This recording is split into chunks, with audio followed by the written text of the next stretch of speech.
Deuxièmement, la langue bambara, là, c'est une dérivation. Elle descend du Wassoronka. C'est-à-dire qu'il y a une version malinké, langue manding, du Wassoron. Le Wassoron, c'est la version originale, en fait. C'est-à-dire que c'est le Wassoron, là. C'est la façon de parler du Wassoron qui est l'original, en réalité.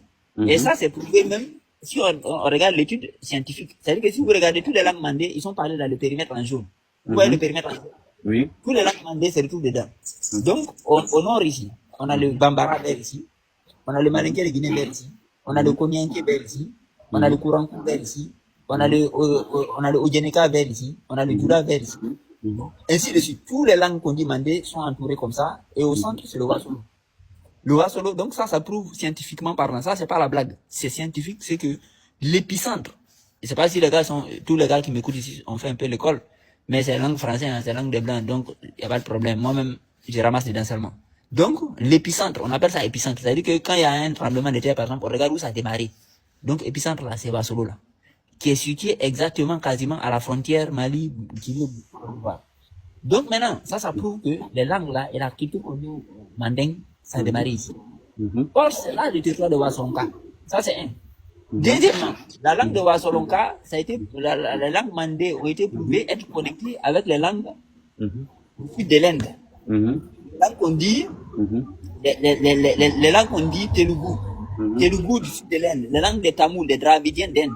Il y a vu en Inde là, il y a plus de 50 millions de gens mélanodermes. C'est-à-dire qu'il y a des gens qu'on dit noirs au sud de l'Inde. Il y a plus de 50 millions.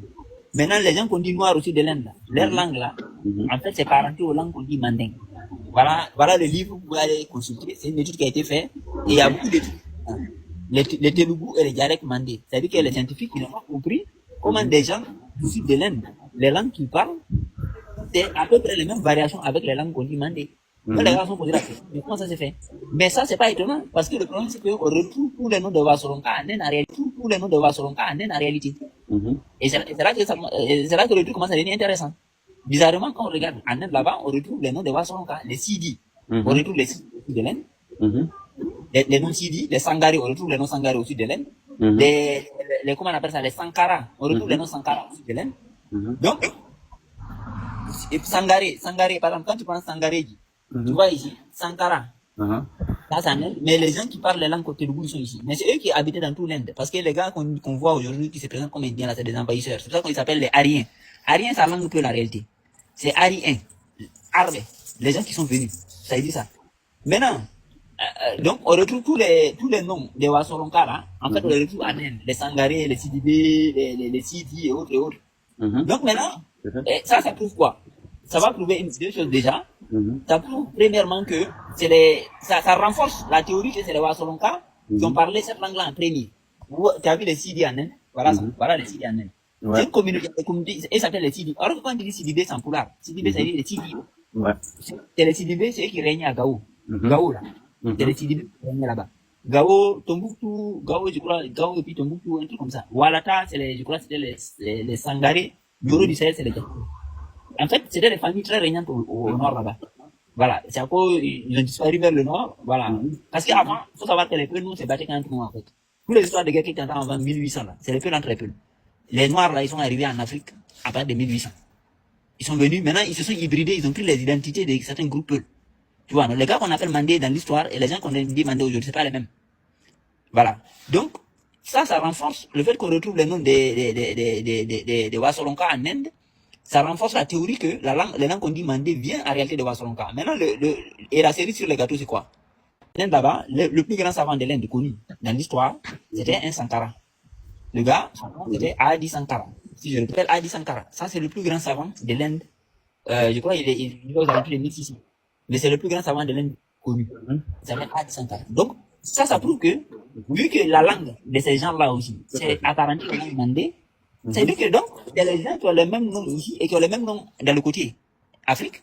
C'est forcément d'eux que les langues là sont venues. Donc, c'est eux qui ont été les premiers à parler ces langues. C'est la seule logique possible, en fait. Je sais pas si vous voyez le délire.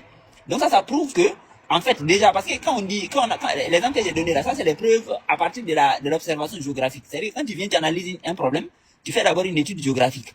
Tu regardes le centre là où, donc, parce que quand tu détectes le centre te montre de là où tout est venu.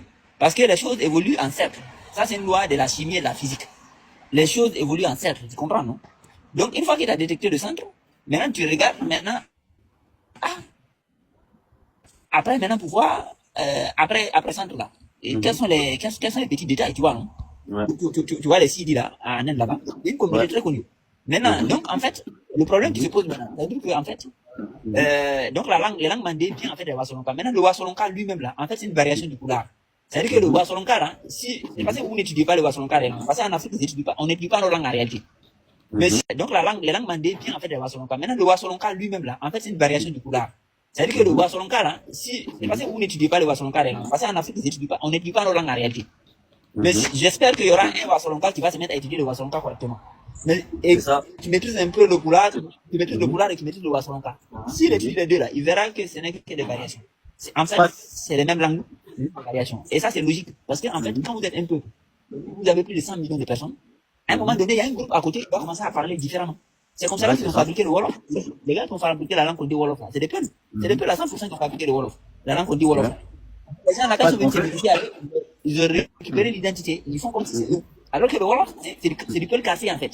C'est-à-dire que c'est des Peuls voyous. C'est des Peuls voyous, des Peuls hors la loi. Comme langue de ghetto. Voilà, exactement, langue, exactement. Tu vois, même Abidjan, là, t'as vu le Louchi, non? Louchi, là, à moins de 70 ans, c'est devenu langue. Aujourd'hui, même dans Google, tu trouves Louchi.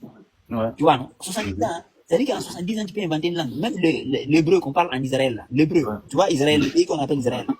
L'hébreu, là, a été inventé dans les années 1919 ici.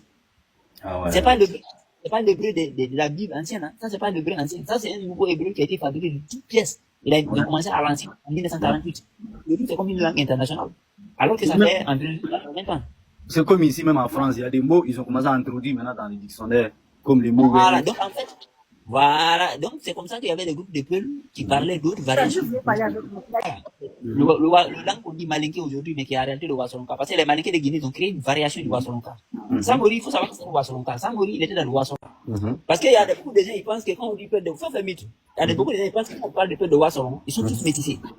C'est-à-dire que c'est l'idée là, ils ont mis dans la tête des gens. Voilà. Pour ne plus que les autres Peuls, ils parlent des Peuls de Wassolonka. Ils ont mis dans l'idée des gens que tous les Peuls de Wassolonka sont des métis avec les Bamana ou les Malinké de Guinée. Alors que c'est pas vrai en fait.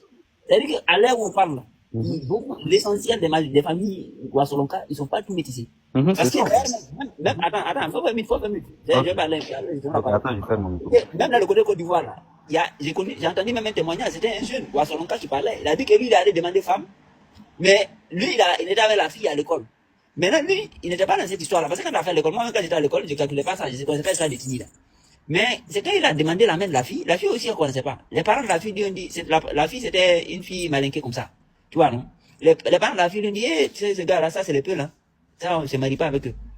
Donc, le gars, on lui a fait comprendre que toi, tu ne peux pas avoir la fille là parce que tu es Peul. Lui-même, il ne savait pas cette histoire de Peul là. Il a dit, ah, donc, je suis Peul. Donc, la fille, on est amoureux à l'école comme ça, on veut se marier maintenant, on lui dit, oh, c'est possible. Donc, c'est là, le gars, ça a tiqué dans sa tête, il a commencé maintenant à faire ses recherches. Donc, l'idée que les gars ont mis dans la tête des gens, c'est que les Peuls de Wassolonka sont des métis là. C'est faux. Deuxièmement, la langue Bambara là, c'est une